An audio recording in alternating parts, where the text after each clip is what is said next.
देवना वैष्णव जी। राधे राधे महाराज जी। महाराज जी, आपके बताए अनुसार मैं लाडली जी से बोलती हूँ कि मैं जैसे भी हूँ आपकी हूँ, आपके आश्रय में हूँ, आपके भरोसे में हूँ। परंतु महाराज जी, ये आश्रय कैसे होता है, ये ठसक भाव कैसे होता है? शिष्टामृत भुक्तवैव चरितम श्रृणवस तवे स्मरण। आपका उच्छिष्ट पाऊं तो हमारी जो शरणागति पुष्ट होगी तो बिना भोग लगाए ठाकुर जी को पावे ना।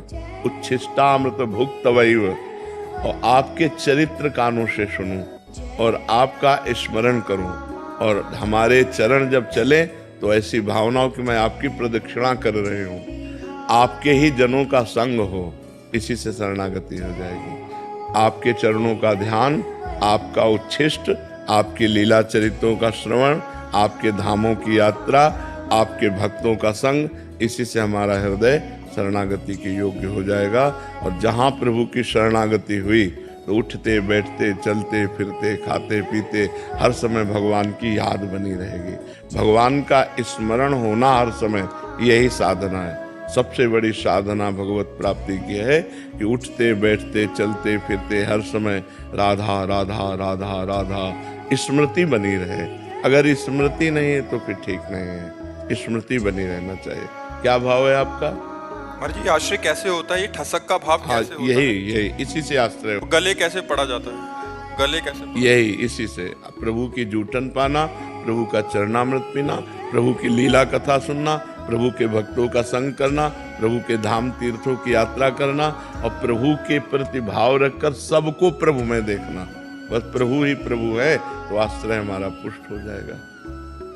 रमाकांत शर्मा जी, गाजियाबाद से। जी हरिवंश महाराज जी। गुरुदेव, जीवात्मा के शरीर की मृत्यु होने पर श्री जी से विशेष दैन्य भाव से प्रार्थना करने पर दोबारा जीवित वो जीवात्मा हो सकती है? कदापि नहीं। जब आयु खत्म तो फिर खत्म। अगर जीवित प्रार्थना करने से हो जाती तो कौशल्या जी को वैधव्य सहना ही नहीं पड़ता। जिनके पुत्र राम जी हैं, दशरथ जी को जिला देते, है ना। भगवान ने अपने पिता को नहीं जिलाया तो औरों की बात जाने।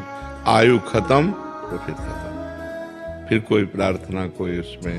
हाँ, कुछ महापुरुषों में ऐसा देखा गया कि अपनी आयु उन्होंने उनको दे दी। ऐसा देखा गया कि वो संकल्प किए और अपनी आयु का हिस्सा उनको दे दिया, तो उससे फिर उनकी आयु। लेकिन जितनी श्वासें जिस जीव की हैं उससे ज्यादा एक श्वास भी नहीं ले सकता। यहाँ का क्रम है, जो विधना ने लिख दिया, छठी राव के अंक, राय घटे न तिल बढ़े, रहुरे जीव निशंक। नहीं, बड़े बड़े भक्त जो है ना, वो अपने भक्तों के लिए भगवान से प्रार्थना करके उनकी रक्षा कर लेते।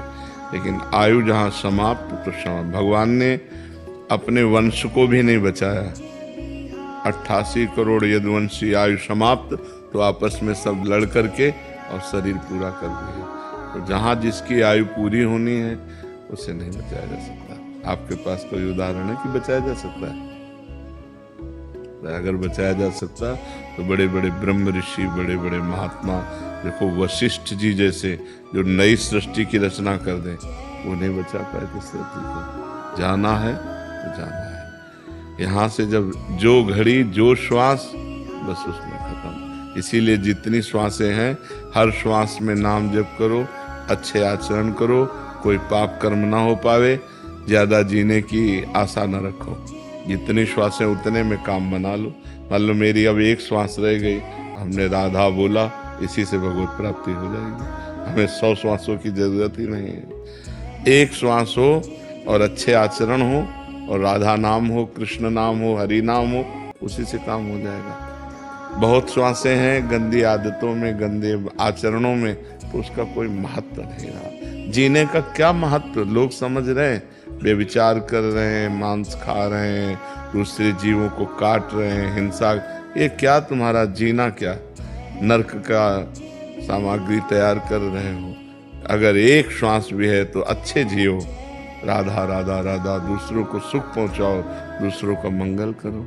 मेरी जहाँ तक जानकारी है उसके अनुसार एक श्वास भी आगे नहीं बढ़ सकती। जितनी निश्चित श्वासें हैं उतनी निश्चित रहेंगी। मनोज दास जी, जिंद। महाराज जी, दीक्षा के बाद यदि साधक की मृत्यु हो जाए तो उसकी झोली माला आसन का क्या किया जाए?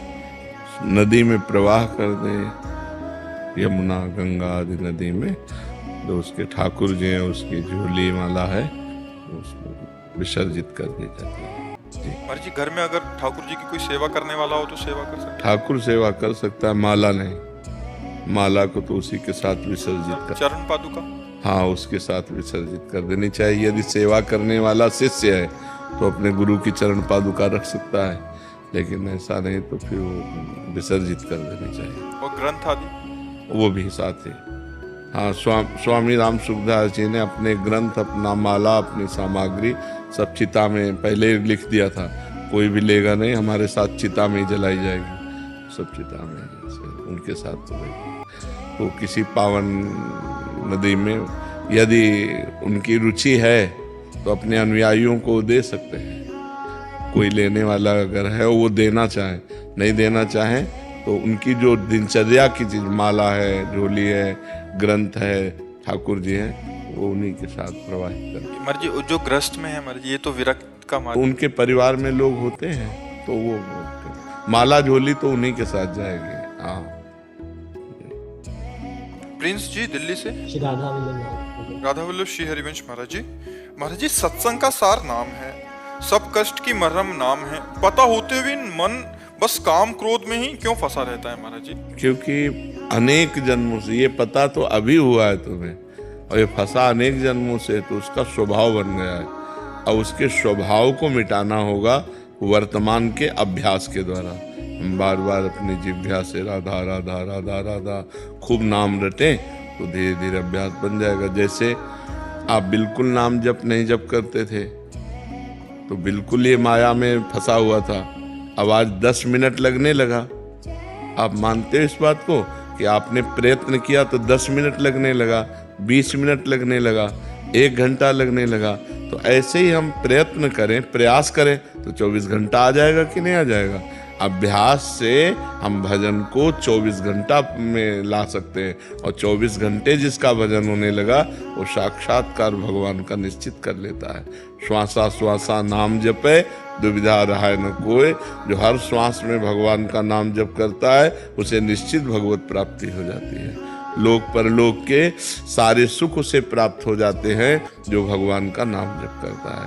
अभी हमारी बुद्धि में केवल ये बात सुना के आई है, अनुभव में तो आया नहीं।